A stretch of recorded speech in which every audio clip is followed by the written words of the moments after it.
Moving on, US has accused Russia of using a chemical weapon against Ukraine. Washington has pressed fresh sanctions against Moscow over its violation of the international chemical weapons ban. The State Department has blamed Moscow for deploying the choking agent chloropicrine and even riot control chemicals as part of its warfare. The chemical has not been used in an isolated incident and is aimed at dislodging Ukrainian forces from fortified areas. US Treasury has tightened sanctions on Moscow. It has targeted at least 300 entities across Russia and China for supporting the former's invasion of Ukraine. At least 13 have been injured after a Russian missile struck Ukraine's Odessa city on Thursday. The attack damaged civilian infrastructure in the city. This comes after two similar strikes earlier this week killed at least 8 people in Odessa, which is an important Black Sea port for Ukraine and has come under attack very frequently in the past as well.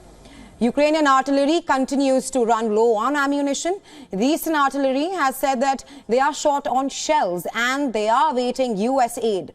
Ukraine's ammunition drought is mounting as Russia is on to making its biggest advancements in the war since 2022. The Russian forces have pushed forward on the eastern front, that is near Avdiivka, and this has prompted unrest within the senior military officials in Ukraine. They have warned that Ukraine's supply hubs and lines are close to being in range of the Russian fire very soon. Meanwhile, on Monday, Volodymyr Zelensky confirmed that small batches of US aid were arriving. However, the Ukrainian president has urged for the supplies to be made faster in order to avoid Russian advancements in the ongoing war.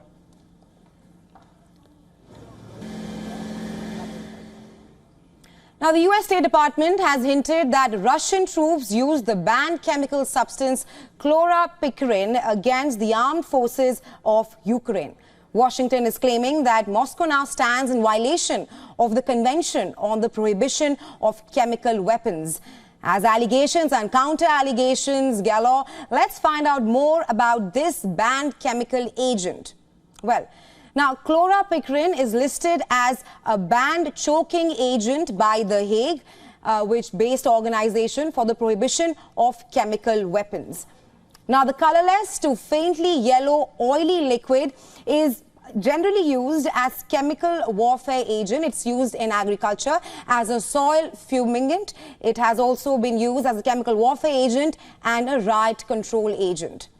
The agent can be dispersed in multiple ways. Number one, chloropicrine can be released into indoor air or outdoor air as liquid spray. It can also contaminate water and food. Well, speaking of absorption, the choking agent can be absorbed systematically through inhalation, ingestion, and the skin. And all this causes severe irritation to lungs, eyes, and even skin. Now, chloropicrine vapors are heavier than the air and they will spread along the ground and collect and stay in poorly ventilated, low-lying or confined areas. And these spaces, they include bunkers, which Russia has been accused of targeting with the nerve agent. Upon exposure, it causes severe irritation to the skin, eyes, respiratory tract and also gastrointestinal tract irritation. Apart from that, people exposed to chloropicrine as a war gas were reported to have experienced nausea, vomiting and diarrhea for a span of few days and even weeks. Ironically, treatment is primarily supportive. There is no antidote for chloropicrine toxicity. Now, German forces fired the gas against Allied troops during World War I in one of the first uses of a chemical weapon. It was used in large quantities during World War I and was stockpiled during World War II. However, it is now no longer authorized for military use.